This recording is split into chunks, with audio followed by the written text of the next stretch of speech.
설봉스님이 대중번문을 하였다. 온 대지를 움켜쥐면 좁쌀의 크기이다. 면전에 던져도 칠통이 알지 못한다. 북을 쳐서 다 함께 살펴보라. 질문.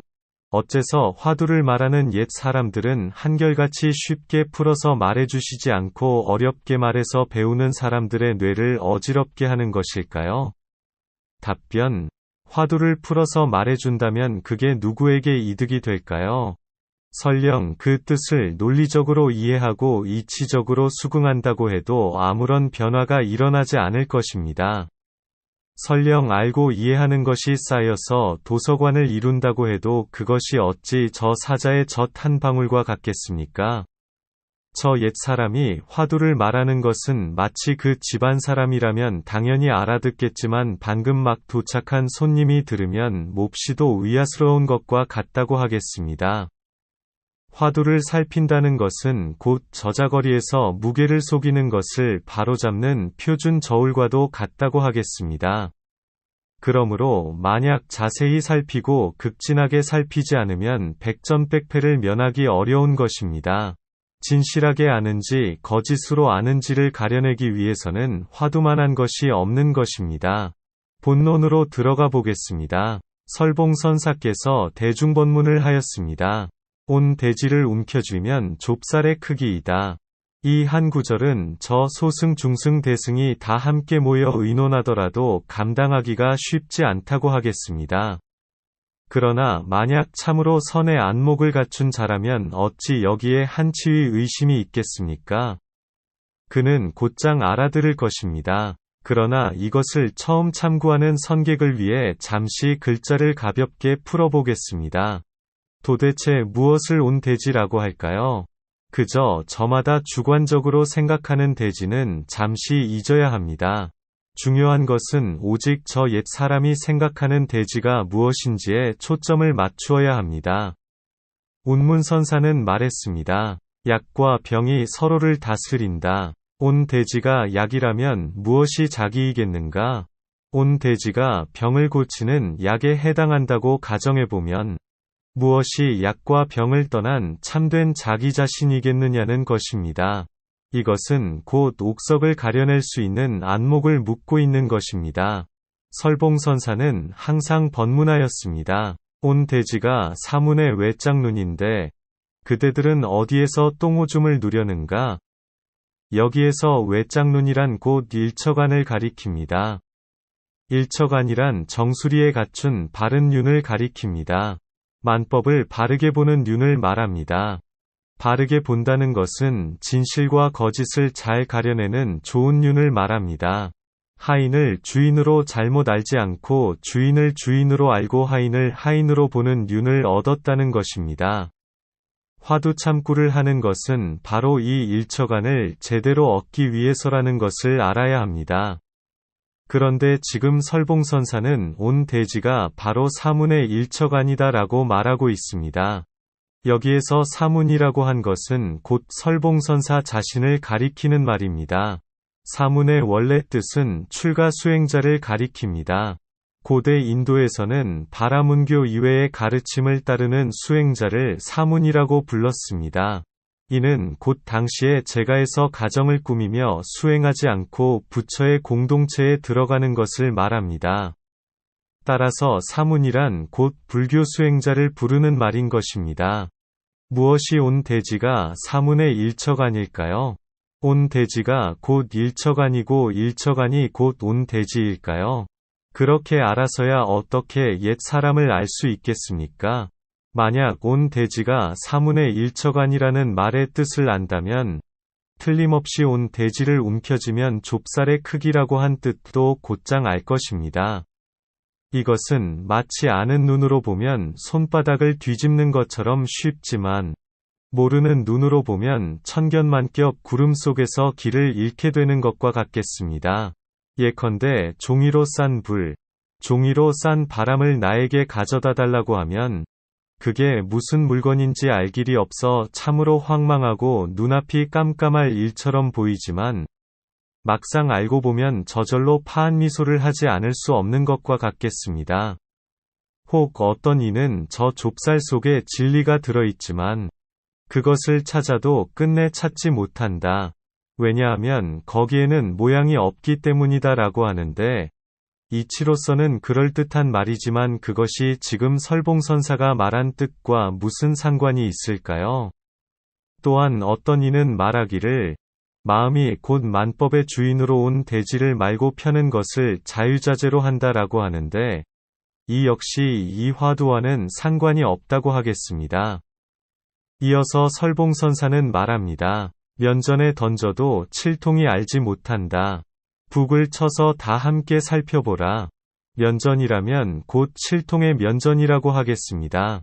그러나 던질 때까지는 칠통이라고 할 수 없지만 던졌어도 아무런 깨달음이 없다면 칠통이 아니라고 할 수 없을 것입니다. 그러기에 면전에 던졌어도 칠통이 알지 못한다고 한 것입니다. 칠통이란 곧 검게 칠을 한 통을 가리킵니다. 흔히 캄캄하고 어두운 소견을 가진 자를 일컫는 말로 쓰입니다. 곧 무명이 두터운 자를 말하는 것입니다. 면전에 던졌다는 것은 곧 나 설봉이 이렇게 하는 도리를 알겠느냐는 것입니다. 그대들이 스스로의 허물을 알겠느냐는 것입니다. 그렇지만 무명에 깊이 덮여있는 자라면 끝내 알지 못한다는 것입니다. 언꾸를 스승으로 삼는 자는 언꾸밖에 이를 알지 못한다는 것입니다. 북을 칠하는 것은 다 함께 합심하여 이 일을 밝혀보라는 것입니다. 저 동단과 서당의 선객들이 모두 한자리에 모여서 이 화두를 놓고 치열하게 침을 튀기며 살펴보고 답을 내보라는 것입니다. 그렇지만 어찌 그 가운데에서 출중함을 얻을 수 있을 것인가? 그러기에 오히려 원오선사는 어줍잖게 사람을 위했다고 한 것입니다. 여기에 대해 원오선사는 코멘트하기를 두 눈이 멀 것이다. 북을 치는 것은 삼군을 위해서이다. 라고 하였습니다. 눈이 멀 것이다 라고 한 것은 그렇게 무리를 지어 살펴서는 끝내 알아내지 못할 거라는 것입니다. 그렇게 해서는 흑칠한 어둠 속에 머물게 될 거라는 것입니다. 북을 치는 것은 삼군을 위해서이다 라는 것은 이 화두는 2승이나 3승이 아닌 오직 1승에서 살펴야 제대로 살필 수 있다는 것입니다. 온 대지를 움켜쥐면 좁쌀의 크기이다. 원오선사는 말하기를 사람을 죽이고도 눈 하나 깜짝하지 않는 솜씨를 가져야 그 자리에서 부처를 이룰 수 있다. 라고 하였습니다. 도대체 어떤 사람을 죽이기에 그럴 수 있을까요? 이미 죽은 자를 죽였다고 하겠습니다. 오직 그런 자만이 이 화두를 꿰뚫는다는 것입니다. 설두선사는 이 화두에 대해 개송을 하였습니다. 소머리가 사라지면 말머리가 돌아온다. 조개의 거울에는 티끌이 끊겼으니 북을 치고 찾아도 그대는 보지 못한다. 100가지 꽃은 봄에 이르러 누구를 위해 피는가? 첫 번째 구절과 두 번째 구절을 놓고 흔히 이렇게 번역하기도 합니다. 소머리가 사라지고 말머리도 감추었다. 도대체 무슨 근거로 이렇게 번역하는지 알 수 없습니다. 만약 이렇게 되면 저 설두선사뿐만 아니라 설봉선사의 뜻을 전혀 모르고 있다는 것이 됩니다. 저 소머리 말머리에 대한 근거는 능엄경에서 찾아볼 수 있겠습니다. 능엄경 7권에서는 말합니다. 죽은 망자의 홀령은 또한 커다란 무쇠성을 보고 불뱀과 불개와 호랑이와 이리와 사자를 보고 손에 창검을 든 소머리 옥졸과 말머리 나찰이 망자의 홀령들을 성문 안으로 몰아넣는 것을 보면서 무간지옥으로 향하느니라. 만약 소머리가 사라지고 말머리도 감추었다. 고한다면 지옥에서 풀려났다는 의미가 되고 벗어났다는 의미가 되겠습니다. 만약 정말 그렇다면 모든 지옥 중생들이 지옥문을 열고 쏟아져 나올 것입니다. 그것은 말 그대로 죄수들의 집단 탈출이 되겠습니다. 그러나 만약 소머리가 사라지면 말머리가 돌아온다. 라고 한다면 경비가 물샐 틈 없이 삼엄하게 저 소머리와 말머리가 교대로 지키기에 감히 그 누구도 지옥에서 빠져나가지 못한다는 말이 됩니다. 그렇다면 설두선사는 왜 이 구절을 인용하여 설봉선사의 뜻을 밝히려고 했을까요? 이것이 이 화두의 핵심적인 물음입니다. 이것을 분명하게 살필 수 있어야 저 옛 사람의 뜻을 감당할 뿐 아니라 선의 바른 안목에 다가섰다고 하겠습니다. 벽암록에서 원호선사는 설두선사의 이 두 구절로 사실 개송을 마쳤다고 했습니다. 설봉선사의 뜻을 모두 드러냈다는 것입니다. 나머지 구절은 오히려 대략적으로 약간의 조사가풍을 드러내는 정도라고 했습니다.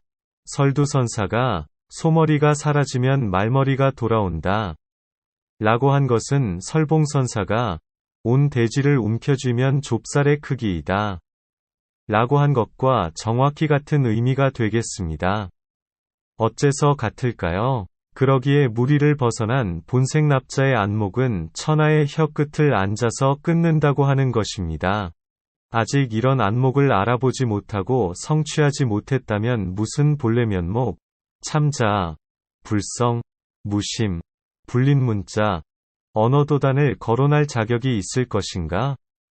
일찍이 설봉선사는 온 대지를 움켜쥐면 좁쌀의 크기이다 에 대해 부연 설명을 하였는데 위에 비추면 모자라고 아래에 비추면 남는다 라고 하였습니다.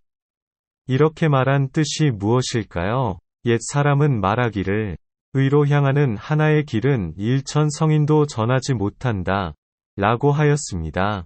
이렇게 말한 뜻이 무엇일까요? 저 운문선사는 여기에 대해 말하기를 불려오 정령의 견해를 지어서는 절대로 안 된다 라고 하였습니다. 이렇게 말한 뜻이 무엇이었을까요? 이 세 가지의 말씀은 모두 설두선사가 소머리가 사라지면 말머리가 돌아온다 라고 한 뜻과 같다는 것을 알아야 합니다. 설두선사는 계속해서 노래합니다. 조개의 거울에는 티끌이 끊겼으니 여기에 대해 원호선사는 코멘트하기를 거울을 타파해야 그대와 서로 볼 수 있다. 반드시 거울을 타파해야 비로소 얻는다 라고 하였습니다. 저 타파해야 할 거울이란 어떤 거울일까요? 조개의 거울을 타파해야 진짜 조개의 거울이라고 할 수 있을까요? 저 신수스님은 몸은 보리수이고 마음은 면경대와 같다라고 하였습니다. 한편 마명보살의 기실론에서는 말하였습니다. 중생의 마음은 거울과 같다. 거울에 만약 티끌이 있다면 색상이 나타나지 않는다. 마찬가지로 중생의 마음에 만약 티끌이 있다면 법신이 나타나지 않는다. 이런 식의 표현은 오히려 저 신수스님의 뜻에 가깝다고 하겠습니다. 그런데 당시 해능행자는 여기에 대해 반박하였습니다. 보리에는 본래 나무가 없고 면경 역시 거울대가 아니다. 저 부처의 참된 몸은 나무로 비유할 수 없다는 것입니다. 저 밝은 거울이 부처의 마음을 가리키는 것이라면 곧 저 업경대가 아니라는 것입니다.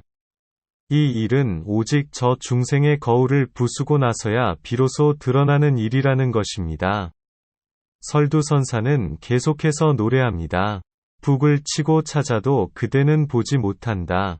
북을 친다는 것은 그 절에 머무는 모든 대중으로 하여금 한 곳에 모이라는 신호를 사방으로 보내는 것을 의미합니다. 그런데 어째서 모두 함께 모여서 살펴도 살피지 못한다고 했을까요? 이것은 마치 남전선사의 회상에서 동단과 서당의 선객들이 고양이를 놓고 서로 시비를 다투었어도 느지막하게 조주스님이 남전선사를 뵙고서 집신을 머리에 이고 나가는 것에 미치지 못하는 것과 같겠습니다. 설령 눈 밝은 납승이라도 여기에서 경솔하게 굴어서는 안 된다는 것입니다. 누가 붉은 하늘을 홀로 걷는 자인가? 100가지 꽃은 봄에 이르러 누구를 위해 피는가? 저자거리에서 꽃을 다투고 비단옷소매를 들이우고 시를 읊으며 삼삼오오짝을 지으며 강변을 거니는 자는 누구일까요? 누가 거기에서 빠져나올 수 있을까요? 만약 이와 같은 자라면 틀림없이 저 옛 사람들의 뜻에 나란히 동참할 거라는 것입니다. 화두를 분명하게 꿰뚫는다는 것은 곧 부처의 마음을 얻고 불법을 일으켜 세우기 위한 일이라고 하겠습니다.